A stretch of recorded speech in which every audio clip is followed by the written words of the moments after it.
Seigneur, notre Dieu qui nous donne encore cette occasion, qui nous fait encore ce privilège. C'est une joie pour moi d'être là devant vous, mais également une joie de pouvoir ce dimanche venir pour adorer le Seigneur, venir pour écouter le Seigneur nous parler. Bien-aimés dans le Seigneur, nous devons être reconnaissants à notre Seigneur pour son amour, pour ses multiples grâces, ses multiples faveurs, à cause de ses souffles de vie, mais également à cause de tous ses bienfaits. Ils sont nombreux dans notre vie, ils sont nombreux dans notre Église. Et je voudrais dire merci à Dieu et merci également aux serviteurs de Dieu qui ont permis que je puisse me tenir devant vous ce dimanche pour partager une petite pensée dans la Bible. Lorsque le modérateur était en train de nous exhorter pour prier, je l'ai entendu dire presque tout ce que je voulais dire. Alléluia. Il était en train de dire tout ce que je voulais dire. C'est dimanche, c'est deuxième culte. Mais gloire au Seigneur, parce que je peux ajouter puisqu'un mot ou deux pour la gloire de notre Seigneur. Bien-aimés, nous restons dans ce livre de Néhémie. Dieu ne fait jamais les choses au hasard. Lorsqu'il veut nous tailler, lorsqu'il veut que nous soyons son peuple, nous soyons ceux-là qui marchent selon lui, qui font des choses selon lui,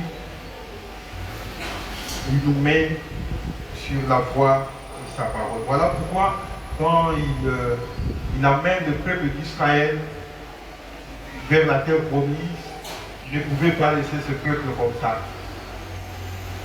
Il a appelé Moïse, il a dit, voilà comment je voudrais que mon peuple puisse marcher. C'est ainsi que Moïse va venir avec la tablette où étaient les commandements de Dieu, parce que Dieu ne pouvait pas accepter que son peuple puisse marcher ou vivre n'importe comment. Nous revenons dans Néhémie chapitre 6. Nous l'avons écouté, je crois, les dimanches passés, même au courant de la semaine, sous multiples orientations.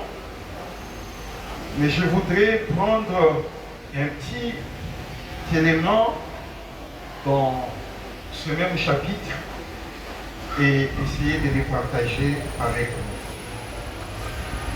Chapitre 6, Néhémie, les versets 10 jusqu'au verset 16. Je me rendis chez Maëja, fils de Laja, fils de Meikabel. Il s'était enfermé et il dit, allons ensemble dans la maison de Dieu, au milieu du temple, et fermons les portes du temple, car ils viennent pour te tuer, et c'est pendant la nuit qu'ils viendront pour te tuer. Je répondis, un homme comme moi prendre la fuite? Et quel homme tel que moi pourrait entrer dans les temples et vivre? Je n'entrerai point. Et j'ai reconnu que ce n'était pas Dieu qui l'a envoyé. Mais il prophétisa ainsi sur moi parce que Sambala et Tobija lui avaient donné de l'argent. En les gagnant ainsi, il espérait que j'aurais peur et que je suivrai ses avis et commettrai un péché.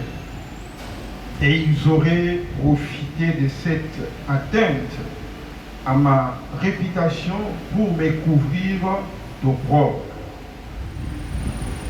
Souviens-toi, ô mon Dieu, de Tobija et de Sambala et de leurs œuvres. Souviens-toi aussi de Naodia, la prophétesse, et des autres prophètes qui cherchaient à m'effrayer.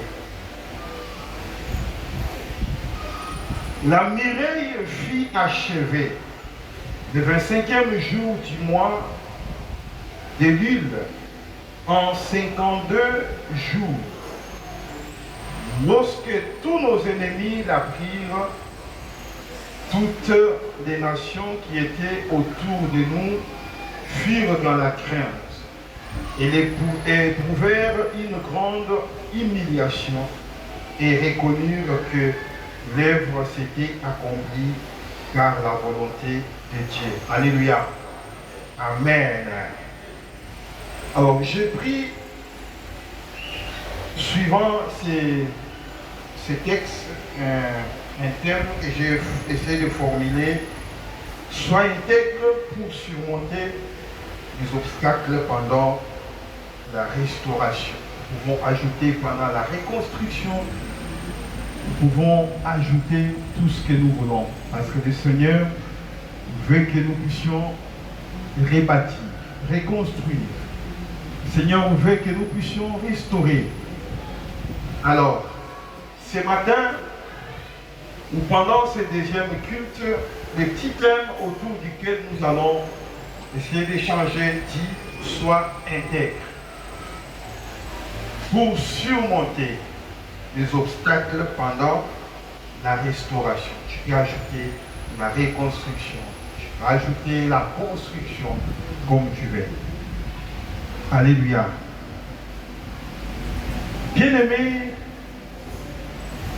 j'ai voulu prendre ce concept intègre et je me suis, dans mes réflexions, rendu compte que ce concept intègre implique beaucoup d'autres concepts.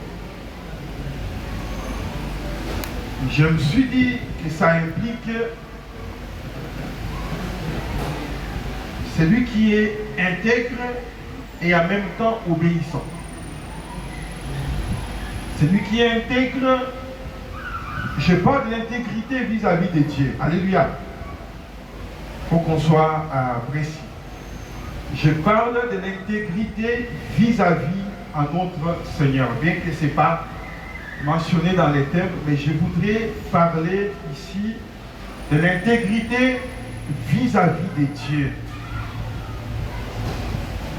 On peut aussi être intègre vis-à-vis de ses parents, on peut aussi être intègre vis-à-vis de son chef, intègre vis-à-vis de sa femme, de son mari, intègre vis-à-vis de tout ce que vous voulez. Et ici, je voudrais parler de l'intégrité vis-à-vis de Dieu. Alors, celui qui est intègre vit dans l'obéissance. Celui qui est intègre marche dans la crainte de Dieu. Celui qui est intègre marche dans la sanctification. Celui qui est intègre marche dans la crainte de Dieu. Donc, vous allez comprendre avec moi, bien-aimés dans le Seigneur, que depuis que nous avons commencé à exploiter ces livres, ces chapitres, ce livre de Néhémie, nous voulons que Néhémie soit notre modèle. Nous voulons que Néhémie soit une marque pour nous à suivre. Mais lorsque nous lisons ces différents chapitres pour comprendre c'est qui Néhémie, comment Néhémie a marché et comment Néhémie est parvenu à achever l'œuvre, à reconstruire, comment Néhémie est parvenu à remporter la victoire sur tous ceux qui se sont levés comme étant ses ennemis. Comment Néhémie est parvenu à surmonter les obstacles et comment Néhémie est parvenu à arriver jusqu'à la fin. Dans le passage que nous avons lu, il est dit que la Mireille fit achever le 25e jour du mois de Lune en 52 jours. Alléluia. Mais comment cet homme est parvenu malgré ses attaques, malgré ses obstacles, malgré tous ces mots qui s'élevaient, comment cet homme est arrivé jusqu'à la fin, arrivé à réaliser l'œuvre, arrivé à achever l'œuvre. Qu'est-ce qui se passe dans les versets que nous venons de lire? C'est un verset qui m'a beaucoup plus intéressé. Il s'agit du verset 13. Je peux commencer au verset 12. Et j'ai reconnu que ce n'était pas Dieu qui l'envoyait, mais il prophétisa ainsi sur moi parce que Sanballat et Tobija lui avaient donné de l'argent. En les gagnant ainsi, il espérait que j'aurais peur et que je suivrai ses avis et commettrai un péché. Je vais m'arrêter là. Bien-aimés dans le Seigneur, ces gens qui étaient comme ennemis, qui étaient comme obstacles, ont mis en œuvre différentes méthodes. Nous l'avons entendu.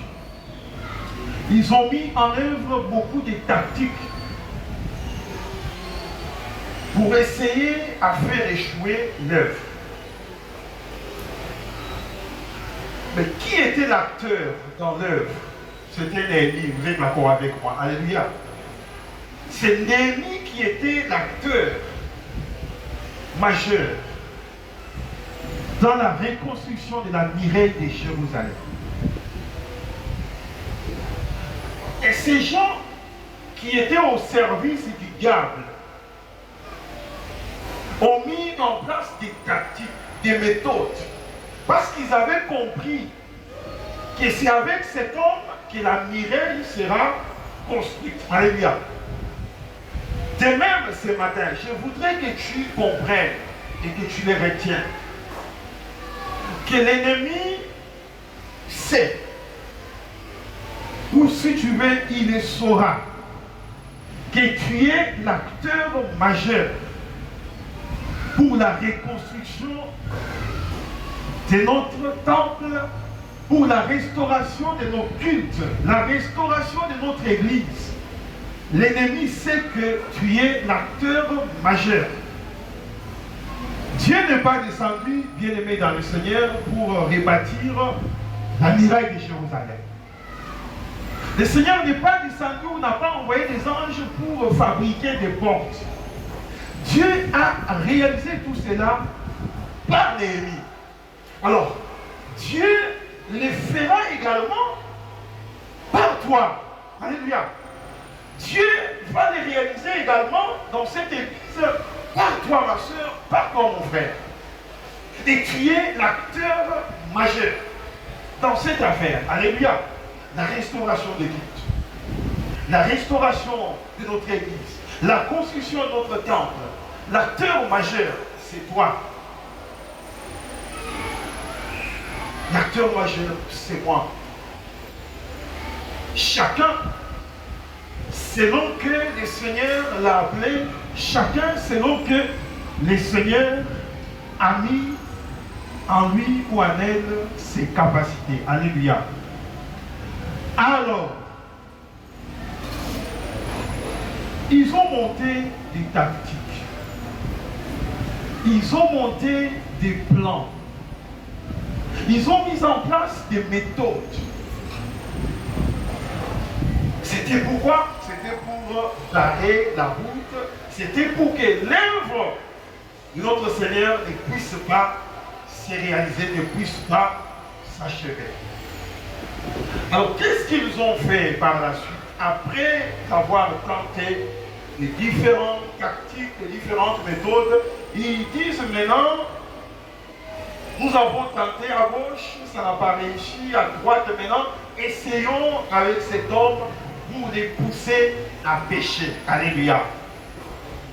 Pour les pousser à commettre un péché. Et s'il commet un péché, est-ce que vous savez que le péché affaiblit? Alléluia. Le péché affaiblit. Les péchés rendent faible. Péché quand on a reconnu. Donc là où tu étais en train de voir, et aux hommes là, alléluia. Péché et perturbe quand même les plans. Donc tu as planifié les choses très bien. Lorsque les péchés entrent, tout est perturbé. Alléluia. Là où tu avais des bonnes idées, les péchés viennent des fois effacer les bonnes idées.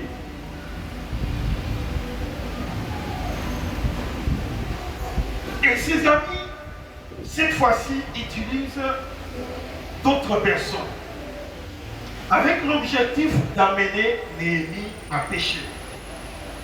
Et lui-même il dit, pour me pousser à commettre un péché, et ils auraient profité de cette atteinte à ma réputation pour me couvrir tout propre. Alléluia. Et comprenez que si cela était arrivé, vous savez, lorsque le diable se présente devant le Seigneur, le Seigneur lui dit, as-tu vu mon serviteur Job? Le Seigneur dit quoi par la suite? Il dit, sur toute la terre, je n'ai pas vu, ou je n'ai pas connu, je le dis dans mes propres termes, un homme intègre comme Job.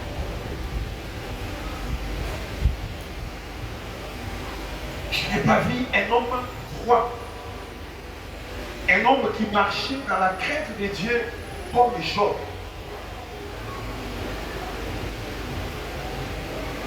Bien-aimé dans le Seigneur, c'est en étant intègre, c'est en étant droit, c'est en marchant dans la crainte de Dieu, c'est en étant obéissant que nous allons reconstruire et bâtir notre Église. Le Seigneur a besoin des hommes et des femmes intègres, des hommes et des femmes droits. Voilà pourquoi notre petit thème a dit, sois intègre. Sois intègre. Pour la restauration, sois intègre, sois droit, sois obéissant. Marche dans la crainte de Dieu pour que nous arrivions à restaurer et à bâtir notre Église.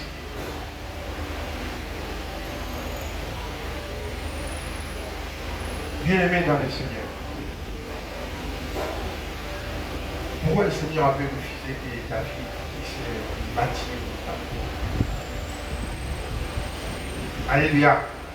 David était prêt, disposé, avec même ses moyens. Mais pourquoi Dieu, tu vas refuser que David puisse lui bâtir les temples?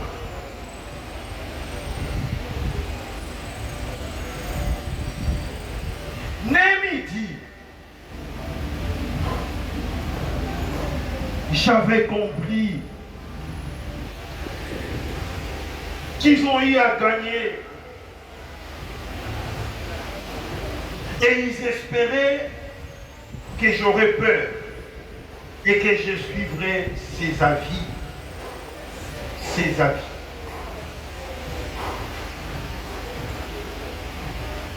Bien-aimés dans le Seigneur, je voudrais que chacun de nous comprenne que tel que nous sommes là,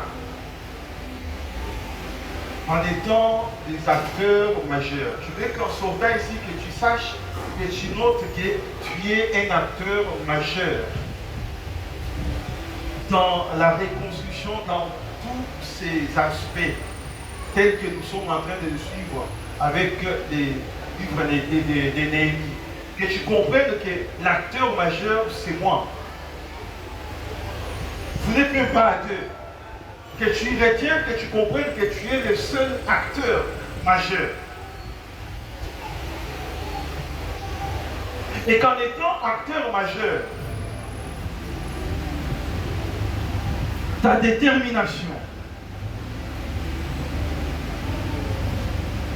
ta décision de t'élever, mettre tes moyens, mettre ta force, mettre ton temps pour reconstruire l'œuvre.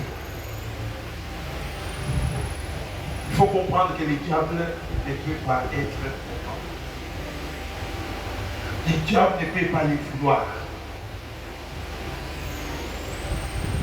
Lorsqu'il aura mis en place des méthodes, il finira par peut-être envoyer auprès de toi des gens qui viendront pour te présenter certains avis, qui viendront pour mettre devant toi certains avis, pour t'amener à pécher. Pécher pour affaiblir et affaiblir également l'œuvre. Alors, je voudrais que tu sois prudent, que tu fasses attention, que tu ne te laisses pas emporter par leurs avis et arriver à commettre les péchés. Reste intègre. Reste droit. Continue à demeurer dans la crainte de Dieu pour bâtir et arriver jusqu'au bout avec cette œuvre bien-aimée dans le Seigneur.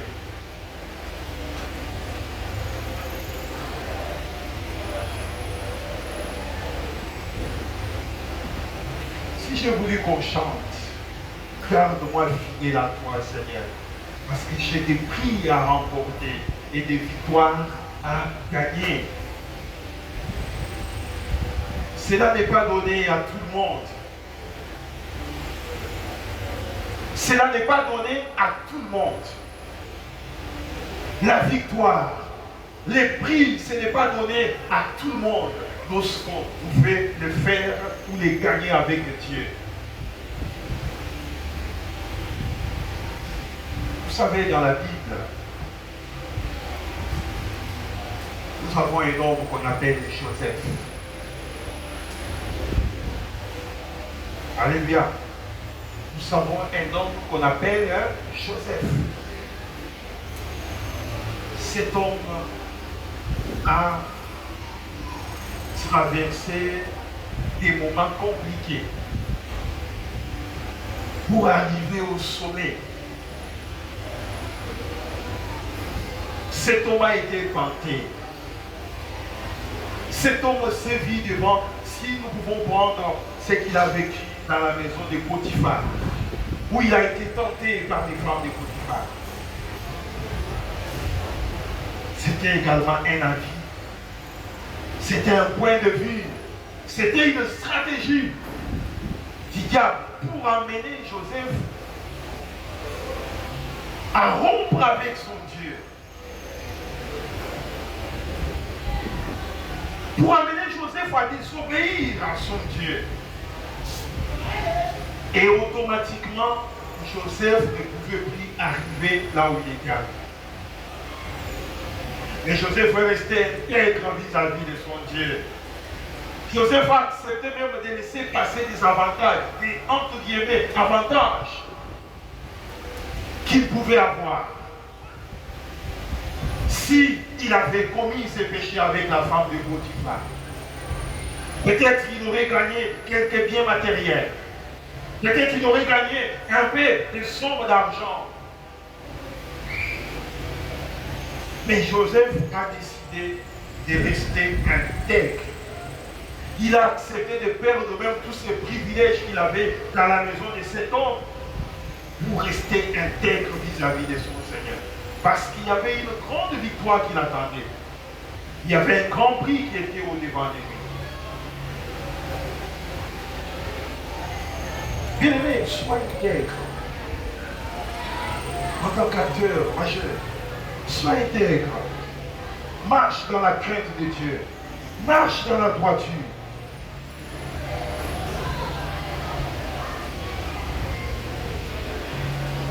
Pour faire la joie de notre Seigneur, pour faire la joie de Dieu. Bien-aimé, que les péchés ne restent pas parmi nous. Que les péchés ne demeurent pas en nous. Parce que c'est avec nous que le Seigneur va rebâtir, que le Seigneur va construire, que le Seigneur va restaurer notre Église. Mais dans un état de péché, ce n'est pas ce Dieu vrai que nous adorons, toi et moi, qui nous aidera à rebâtir ou à reconstruire notre Église. Ce n'est pas ce Dieu-là, à moins que Dieu est notre Dieu. Mais ce n'est pas ce Dieu-là. Si nous vivons dans les péchés, si nous ne sommes pas intègres vis-à-vis de lui, ce n'est pas ce Dieu-là avec qui nous allons reconstruire, nous allons rebâtir.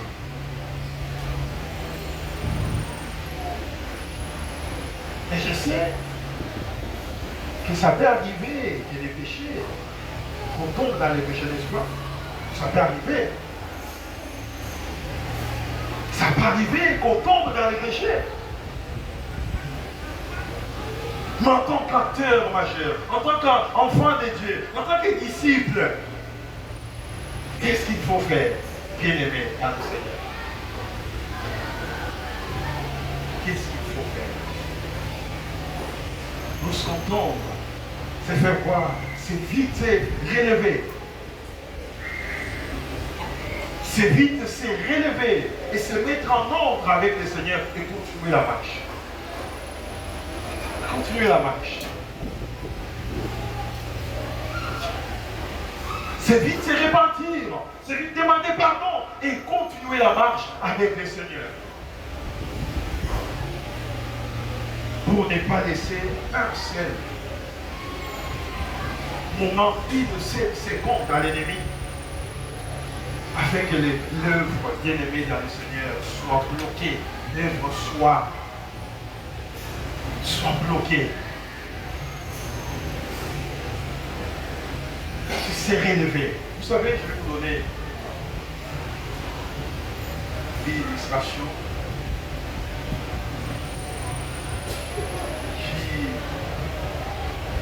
essaye un petit peu de se conformer à notre marche avec Dieu en tant que ses enfants, en tant que cela qui ont le Saint-Esprit avec nous.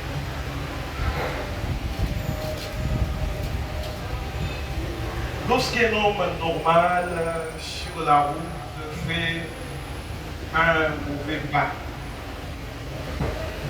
de l'habiller, il fait un mauvais pas, il tombe. Il glisse, il tombe. Lorsqu'il se relève, il fait quoi? Un homme normal, il fait quoi? Qu'est-ce qu'il fait? Il fait quoi? Alléluia. Un homme normal, quand il glisse, il tombe et il se relève.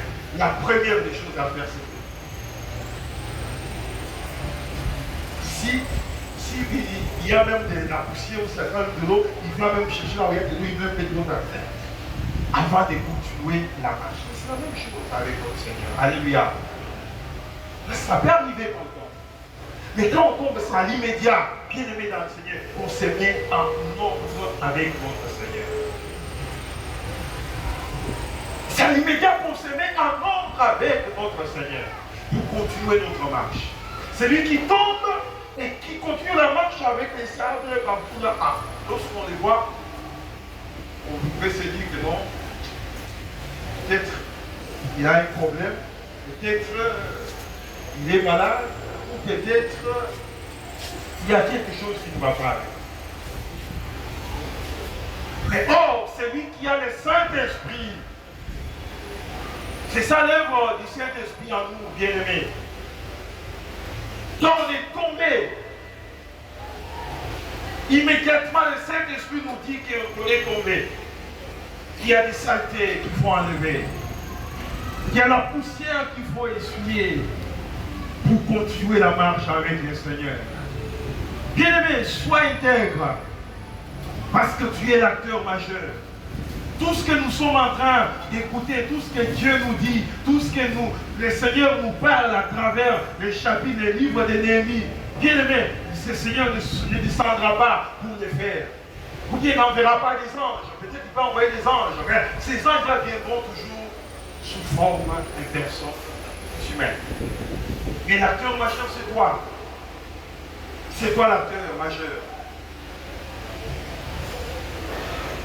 Ne cède pas aux tactiques, aux méthodes, aux plans de l'ennemi pour pécher. L'ennemi reste notre modèle par excellence. Néhémie a su que c'était des plans pour les pousser à pécher et qu'on profite de cela, de cette atteinte à sa réputation pour lui jeter l'opprobre afin que l'œuvre soit bloquée. Alléluia. Afin que l'œuvre soit stoppée. Bien-aimé dans le Seigneur, sois intègre. Marche dans la crainte de Dieu.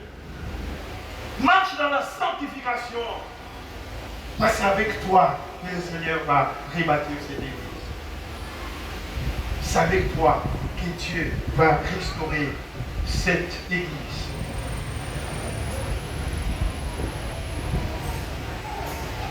Alléluia. Et il est arrivé, j'aime ce qu'il dit. Après avoir surmonté tous ces plans, après avoir surmonté toutes ces tactiques, il dit la muraille fut achevée. La muraille fut achevée.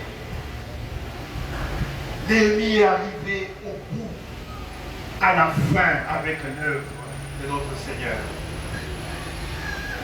Regarde-nous fidèles à toi, Seigneur. Parce que nous avons des prix à remporter. Et des victoires à gagner. Nous voulons ces jours-là remporter cette grande victoire. L'œuvre est achevée. Notre temple est construit. La maison de Dieu est construite. Nous avons cette victoire et nous pouvons chanter Alléluia, Alléluia notre Seigneur. Parce que Dieu nous a donné cette grande victoire. Bien-aimé, il ne donnera pas cette victoire à celui qui ne marche pas dans sa crainte.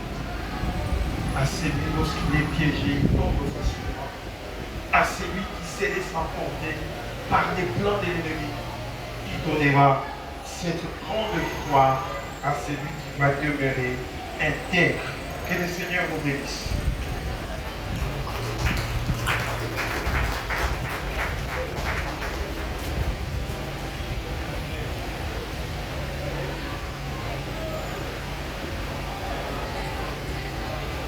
Alléluia. Sois intègre pour surmonter les obstacles pendant la restauration. Amen.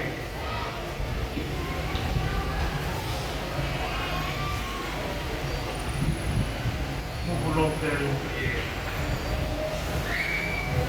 Notre prière, c'est que le Seigneur nous rende